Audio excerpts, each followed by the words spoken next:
Hello and welcome to the Korean Beauty Show podcast. I'm your host, Lauren Lee, K-beauty expert, founder of Style Story, where you can shop, learn and explore the world of Korean skincare, and the founder of K-beauty brand Jellyco. So a big welcome back to the show for another week, and I'm not sure if you have been keeping count over the years. I know I have certainly lost count on more than one occasion, but it is today our 200th episode. So that is pretty crazy in and of itself, to think that I have sat here and recorded 200, or I'm now recording 200 episodes. So I thought this probably deserved a little bit of its own special, just to do something a little bit different than what we normally do on the show, and maybe take a little bit of a look down memory road. Now, I have done a few of these kind of look back episodes before. At the end of the year is a time I generally tend to do some of them. I think we might have done something special for our 100th episode, but again, it was 100 episodes ago. My memory is not the best. It's pretty crazy because the podcast started in May of 2020, which was like peak pandemic. And it is now May 2023. So that in and of itself, I'm quite impressed with myself for keeping on going, because look, there's been plenty of times when I just have had so much other stuff on. I'm like, the last thing I feel like doing is podcasting, but here we are 3 years later, and I'm not sure if too many people have been listening since the very beginning. I know that our listenership has changed a lot over the years, and, you know, where people are tuning in from. So I'm trying to keep it a lot more global these days, just because I know that originally we started out with probably most of our customer base being in Australia, listener base rather, and they were Style Story customers.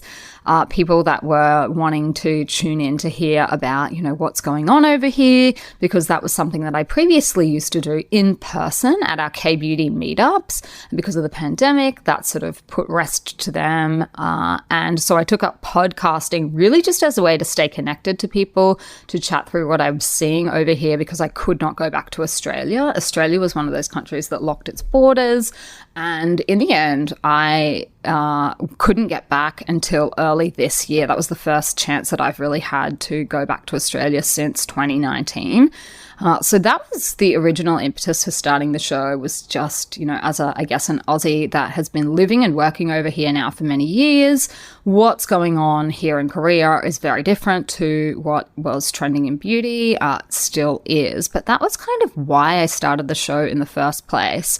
And it really has kind of stayed the same, the purpose. It's just that who's listening to the show, I think, has really changed. We've got a lot more people from around the world. America is now our number one source of listenership. So a big hello to all of our US-based listeners. And we're getting increasing amounts of listeners come through from the UK and Canada as well, which is fantastic. So thank you so much to everyone that has tuned in over the years, supported the show, especially everyone that has left a review for the show, anyone that has reached out to me over Instagram, through email, however, you know, so many different ways that people have reached out to me or the team. And we absolutely love hearing from you. So for something a little bit different today, I thought, why don't we have a look at how K-beauty has changed since I first started using it. So this is quite, I guess, the journey, really, because it's been a while and there's been so many different iterations, so many things have happened. You know, I'm a lot older than I was when I first started using Korean beauty products as well. The market is so much more mature. So a lot has gone on. When did I start using K-beauty products? I started using them for the first time in 2011, which was when I moved here for the very first time to go to uni. So if you haven't heard my whole story, sort of how I got into K-beauty in the first place, it was completely by accident.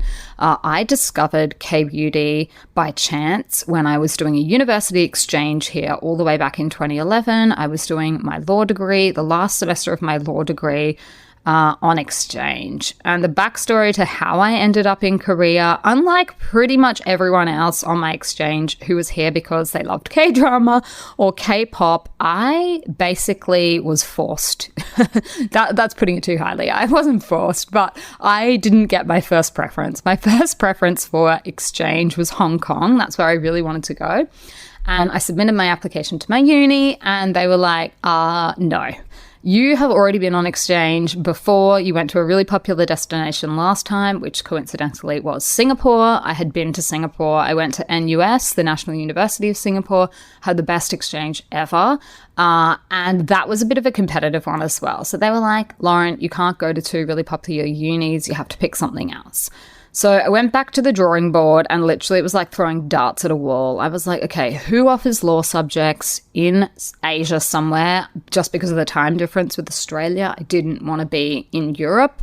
I've lived in Europe before. I did some of my schooling in Italy. I know the time difference between Australia and Europe, and it's really hard to stay in touch with everyone.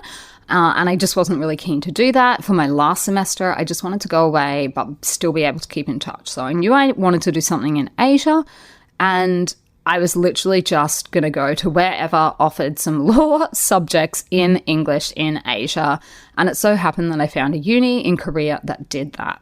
And I was like, look, I don't know anything about Korea. I've literally nothing. I've never really heard too much about it. I know they have spicy food, which could be a problem for me because at the time I didn't eat spicy food. But there was one other person I knew who was in Korea at the time, and that was one of my best friends who I'd met a few years previously when I was living in Singapore. She happened to be back in Korea studying for her master's, and I was like, brilliant. I will know one other person in the entire country. That sounds like a go. And so off I went. I rocked up. I had no idea. I thought I knew Asia. I thought, I'd traveled around a fair bit. I'd been to Taiwan, Hong Kong, lived in Singapore, visited Malaysia, been to Vietnam. I thought I knew what I was in for, and it was the biggest shock of my life when I arrived. There was no English pretty much anywhere. It was so hard to sort of find my way around. Not that many people spoke English.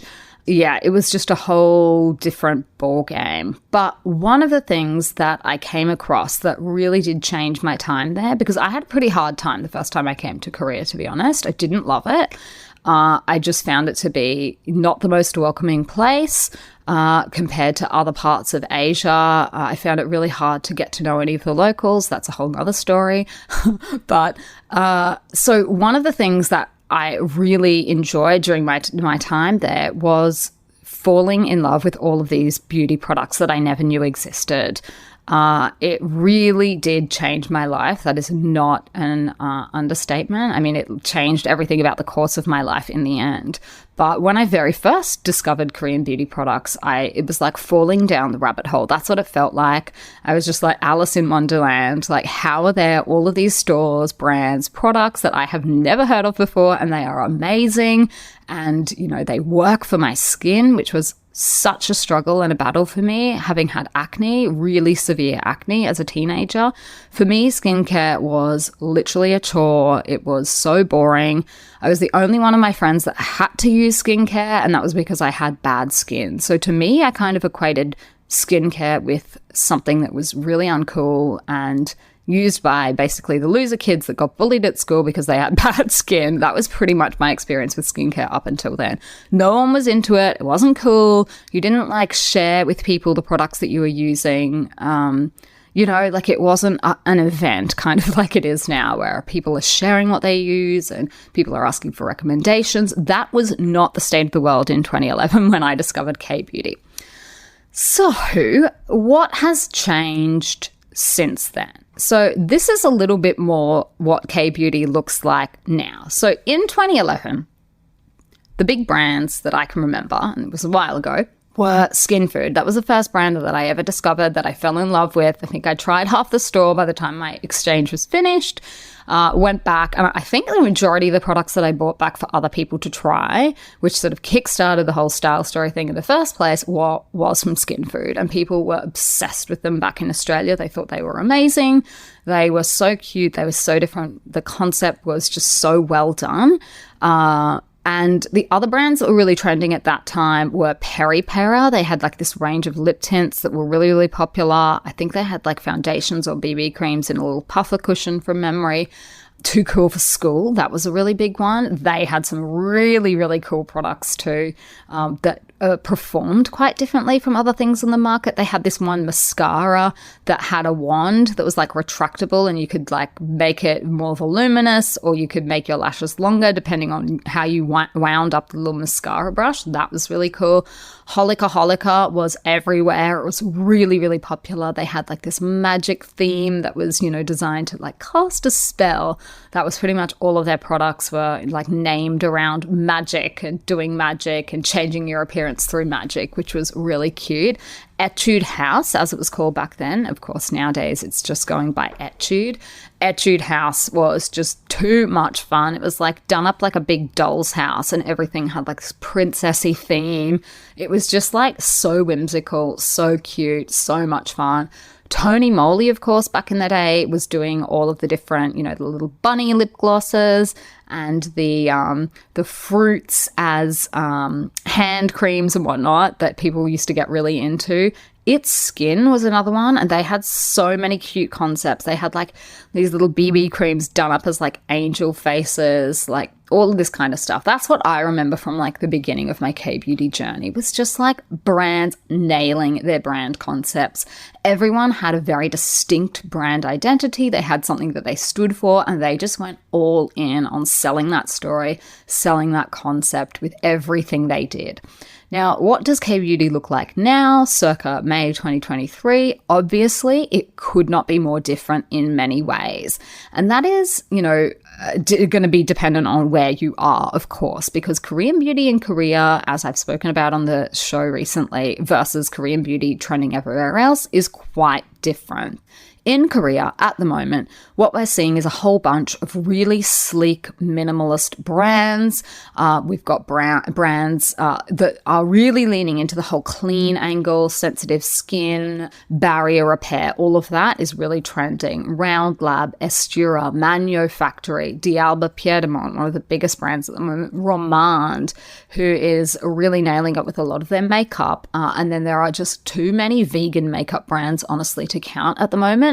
It seems like if you're launching a makeup brand in Korea circa 2023, it is like a requirement that you be vegan. So that is like what they're all leaning into at the moment.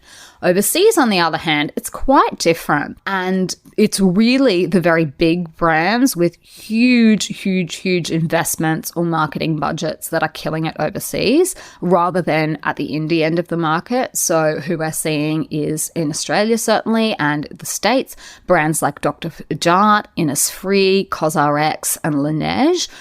And having just come back from the Middle East, they are also popular there. Other brands like Glow Recipe, that are made in Korea, run by Korean Americans. They call themselves K-beauty inspired, but also a really big and popular brand at the moment. So it's changed a lot. I don't think necessarily for the better, but I think it's also a sign of the times as well. And I feel like we've just been speaking for basically the last 3 years about the shift towards clean, green, ingredient focused, all of this kind of thing. Whereas once upon a time, it was about having a brand story. These days, it's less about that, and it's more about the ingredients in the product. So you will see a lot of brands keyword stuffing, for lack of a better phrase, their products so that they list everything in the name that is in their particular serum or whatnot, so that when people are Google searching or whatnot, they can see that product. So, if someone's searching for niacinamide 10%, you'll come up with, the Paula's Choice one, obviously. One Thing has their own niacinamide 10%. It's that kind of market at the moment where everyone is trying to get their keywords into the name of the product so that it will pop up when you're maybe looking for something else. Another big thing that has really shifted. So obviously when I first started using K-beauty, it was next to impossible to get it overseas. Certainly it was really, really difficult to get it in Australia. There are a couple of places offline doing it, but very much hodgepodge and just a mix of whatever the people wanted to stock. And there just weren't that many online retailers globally selling Korean beauty products. It was very, very niche. Now, that has come such a long way, even in that amount of time, in the last, 13 years, that most of the big K-beauty retailers now actually have their own brands. So not only do they run their own stores, but they run their own brands. Now, Glow Recipe, maybe very few people remember, started in a similar way. So they started as a curated collection of Korean beauty products, and then they launched their own brand, which went so gangbusters that basically now they don't need to sell other people's products and they only sell their own branded stuff. There are other retailers as well in the States that have done the same thing, and that they run now their own brands as well. I'm pretty sure some of them do still sell other people's products, but they do run a couple of their own different brands. Style Story, obviously we launched Jellico in 2020, so that was our own one. I know in Korea as well, a lot of the offline retailers have a whole bunch of different brands that they own and run. Style Korean invests heavily in a lot of different K-beauty brands. They're part owners in a whole lot of them, and then they sell them obviously on their own platform as well. So that has completely shifted. That just was not the case back in the day, but that is also a reflection of the importance of online retail channels as well. And particularly for K-beauty, online has been so important in making Korean beauty where it is today and globally recognized as it is. If it had just been waiting for offline, I do not think that Korean beauty would have taken off the same way, just because of how important the education piece is when it comes to Korean beauty, particularly in the beginning, explaining the difference to people, explaining how Korean skincare was different than Western beauty, how to use the products, all of those kind of things. That was really best achieved online through the use of blogs. Now we've moved into video and things like that, but Instagram, online, being able to show people so that they felt confident enough to try the products for themselves. If we'd waited until the products were all available offline, I just don't think it would have worked. And I can give you countless examples of Korean beauty brands that did actually launch offline in overseas countries, and in the end they failed. And the reason they failed is a couple of different reasons, but brand recognition was a big one. It wasn't there. People didn't know the brand. They weren't looking for it. So even though it was on the shelves in an offline store, it was just kind of one other brand among many. So that was a big part. The other thing was, even if people picked up this product, if they didn't know how to use it, if they didn't know what an essence was or what an ampoule was or any of those things, then, they just don't end up purchasing, because people that are confused do not buy products. If you're still standing there wondering what it is, you're not going to purchase it. So I think online was really, really important for that. And I think that explains why so many online retailers now do have their own brands as well. The other really big thing that has been the case for at least the last, I would say, couple of years, if not longer, 4 or 5 years, is the shift away from the reliance on China.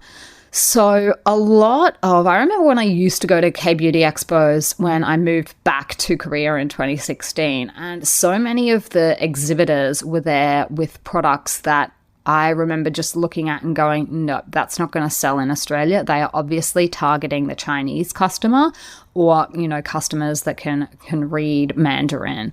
Like, they're just everything about the products, from the way they were packaged to the lack of English, all of these things. They're not products that were targeting the Western market. They were targeting Chinese consumers, and that has changed significantly.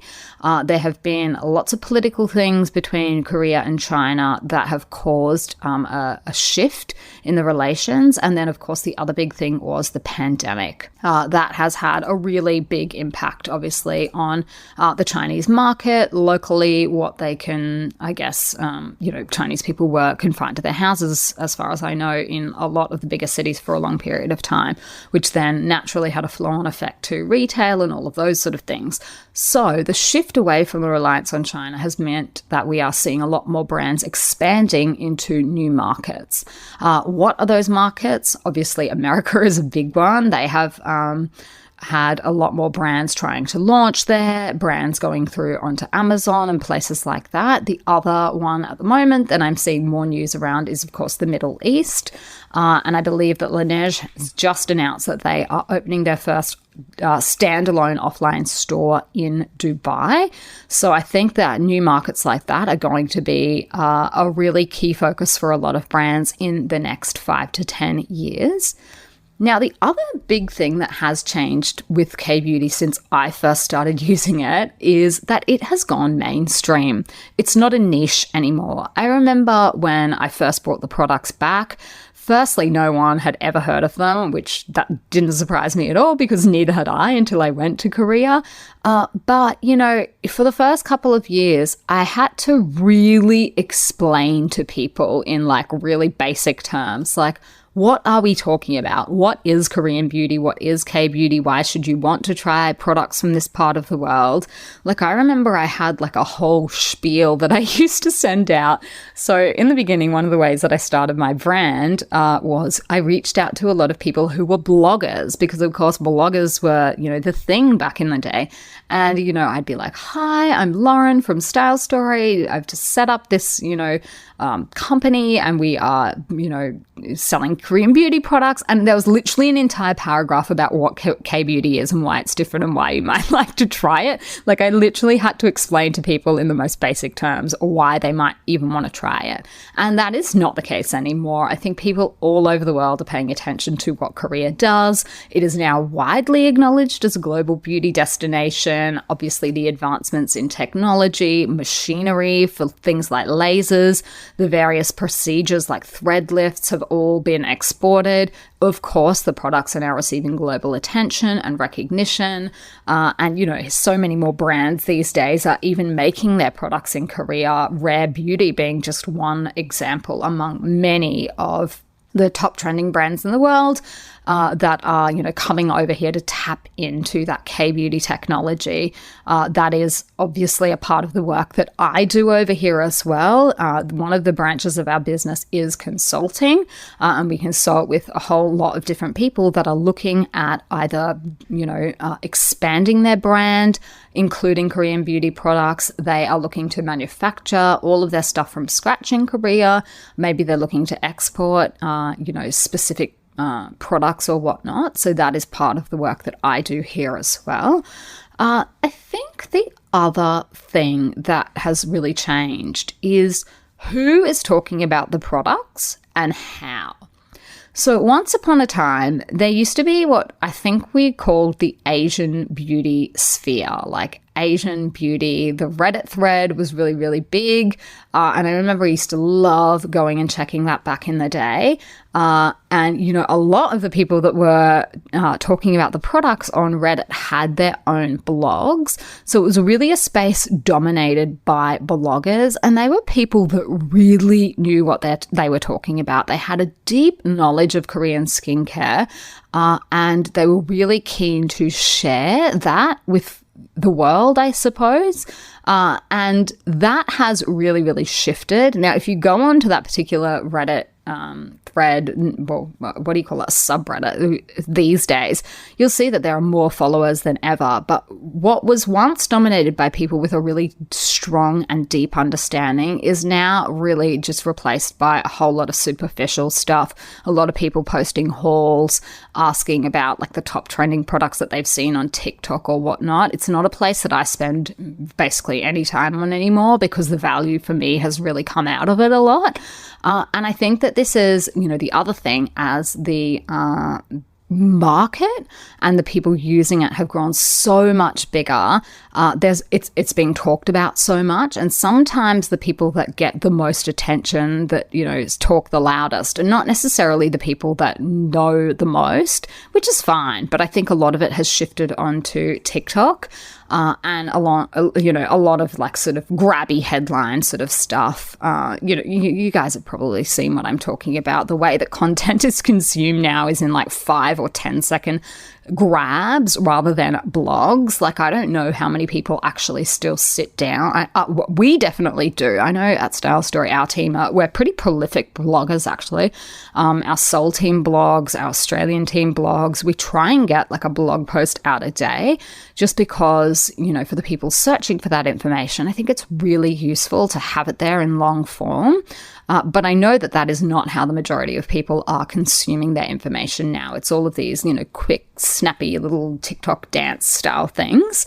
So that has really, really changed, I think. And I think that's just also a reflection of the fact that now that there are a whole lot more people globally that are talking about it. So it goes without saying that, people aren't going to all be sitting down to write like, a thesis about Korean beauty. But back in the day, it was kind of a little bit more like that. And you could really sort of sink your teeth into stuff. That's definitely changed. I'm not going to say that's, for the worst or whatever. I don't think that's necessarily true. It's just different, right? The more people that do it, it just, it's a little bit different. And that then feeds into what's trending as well, of course. So we've had that discussion recently about how what's trending in K-beauty in Korea is not the same as what's trending overseas and probably never will be again. And that's largely why. When you've got that many people marketing the products in different languages and different countries, what's going on in Korea just doesn't really matter as much. Like, the products are made here, they're made by Koreans, like, it's enough, right? It doesn't really matter if the number one selling Korean beauty product in America is not the same at some random offline store in Korea. Like, who really cares? Some people really do. Some people devote a lot of airtime and attention to, what do they call it? Like, busting the myth or whatnot about, like, this isn't really trending in Korea. And it's like, okay, cool. If it works for a lot of different people and they like the product, like, honestly, are we really going to waste our life, lecturing people about how they should like products that are popular in Korea? Like, no, that's obviously not how most global beauty trends work. And Korea is now at that level where it is a global beauty trend. It's just like saying, the popular Estee Lauder, for example, L'Oreal, they all make different products for different markets. They target the local markets in a way that people are used to being marketed to. Like, that's just common sense. So that doesn't really bother me at all. I think it's natural. I think it's normal. I don't think it's something to be, up in arms about. People like what they like at the end of the day, and you can bang your head against a wall trying to force them to like something, but, the path of least resistance is just like, yes, these are all K-beauty products. Some brands trend differently. Some brands are bigger in particular countries. They're obviously going to keep marketing to those countries then. Like, what kind of company would see that their product is going gangbusters in Malaysia, but then be like, oh, I'm going to pull back because we need to be popular in Korea as well? Like, no, it doesn't work like that. So I think that has really, really changed. Now, the other thing that I think has changed for the better is that there are more female founders. Now, Korea and Korean beauty is one of the rare breeds in the world where in the beauty sphere, it is still heavily male dominated. If you have a look at the boards and the CEOs at a lot of the top companies that are playing in this space, they are still run and owned by men. And that really does shift the kind of products that are being made, how they're marketed, and all of those kind of things. Now, Korea in general has a terrible problem with misogyny, and the way that a lot of companies are run is not conducive to women succeeding in the workplace. I have no qualms about saying that. I have worked with some truly terrible men in this industry as well that treat either me or my staff badly, and, now no longer work with them because I'm my own boss and we can choose who we want to work with, who we want to manufacture with. But I've had some really bad experiences in the past. And I think in this country in general, it's really hard to be taken seriously as a woman. I think that that's another reason why the birth rate in Korea has plummeted so low, is because there is just very little scope to succeed as a woman, to succeed as a mother, and get ahead and make the kind of money that you need to make to live your life. So that's a discussion for a whole nother day. But the good news is that there are more female founders in the industry at the moment. Some by Me is one brand that was founded in 2016 by a woman, Lee Ji-eun. Haru Haru is another one that was founded by Jae Won-jung to focus on your everyday skincare needs, and fermented black rice is obviously their star ingredient. Cho Song-ah, 22, was founded by one of Korea's most famous celebrity makeup artists. Jong Se-mul is another one. iUnique was also founded by a woman. And of course, Jellicoe is my brand. I'm a female, so that's female founded as well. So look, it's still not at the level that you would see in I guess beauty companies overseas where they're predominantly female, mostly female. It's not the case in Korea.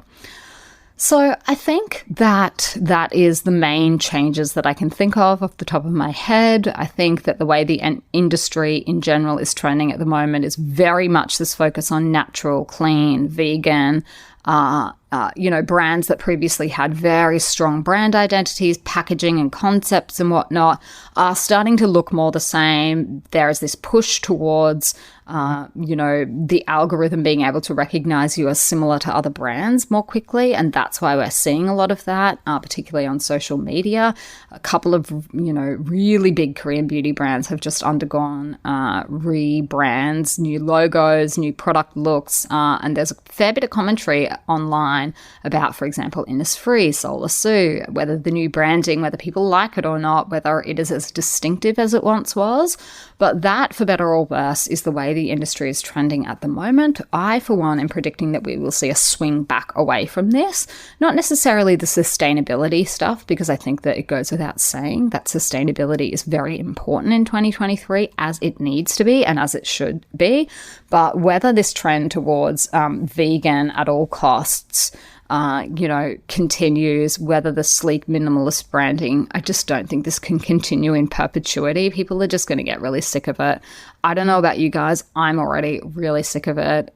So much of the stuff that passes my desk that I get emailed about, I'm just like, oh my God, snoozer-palooza, miss. Like, it looks like so much of the stuff that's already there. I just don't see the point. So that's just my own personal feeling about a lot of the current trends that I'm seeing. I'm just like, give me newness, give me something different. I don't want to see the same thing. I obviously see probably a lot more than the average consumer does, because I'm being pitched to constantly by brands as well. But from where I'm sitting, I'm just like, oh God, if I see one more insert, Centella serum here, I'm just going to fall asleep. So look, I think that will change. I think that it will shift.